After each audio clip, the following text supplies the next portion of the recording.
first topic today is timing loops in LabVIEW. Normally when a loop, such as a for loop or while loop, finishes executing one iteration, it will immediately begin running the next. Many times it is beneficial to control how often a loop executes, or its frequency. For example, if you want to acquire data in a loop, you'll need a method to control the frequency of the data acquisition. Timing a loop also allows the processor time to complete other tasks, such as updating the user interface. After you create a loop, you can place a wait VI inside of the loop to control how long it waits before running the next iteration. There are two basic wait functions in LabVIEW. The first is wait millisecond. This VI forces the loop to wait a user-specified amount of time in milliseconds before running the next iteration. It is usually used for basic timing. The next function is wait until next millisecond multiple. This function watches the millisecond counter and waits for it to reach a multiple of the specified time before running the next iteration. This function is very useful and can be used to synchronize different activities in different loops. To illustrate the wait functions in LabVIEW, I have created a simple LabVIEW VI. My LabVIEW VI has a numeric control, a numeric indicator, and a stop button. The numeric control and indicator can be located by right-clicking on the front panel and navigating to Modern and Numeric. Here's the numeric control, and here's the numeric indicator. The stop boolean can also be found by right-clicking on the front panel and navigating to Modern and Boolean. Here's the stop button.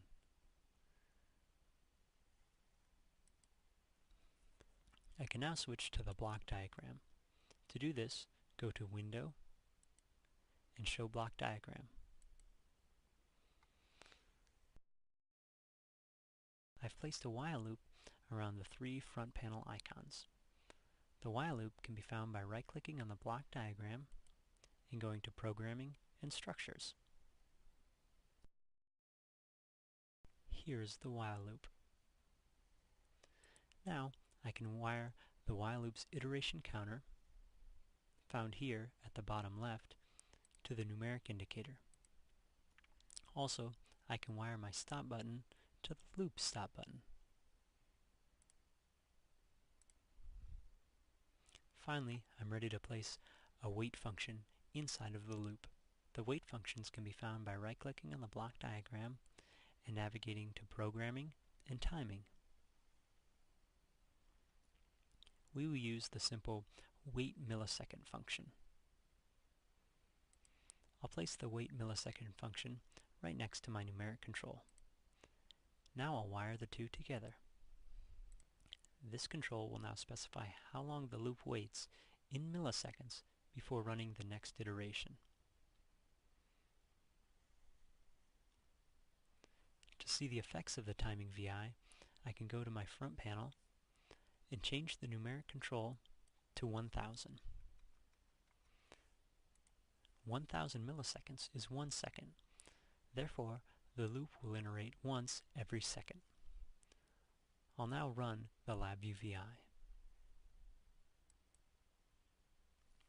As you can see, the loop is iterating once every second. To speed up the iteration count, I could change the time to wait to 100. Or maybe 10.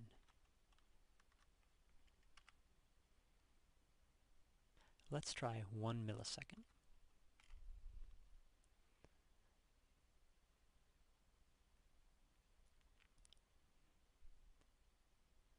Let's see how much processing power is being taken up by running a timed loop as opposed to an untimed loop. We can open up Windows Task Manager by right-clicking on the taskbar. We can go to Task Manager, and now we can see our CPU usage.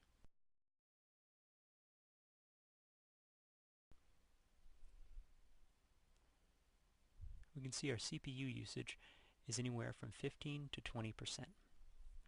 I'll now stop the LabVIEW VI.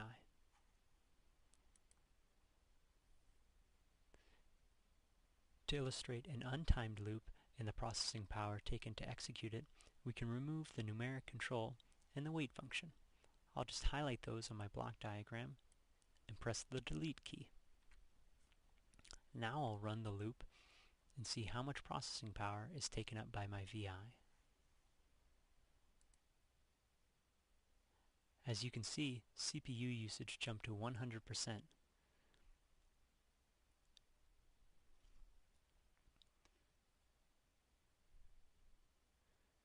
The LabVIEW VI running with an untimed while loop is taking up all the CPU's resources, but when it's changed to just a 1 millisecond wait, it takes up much, much less.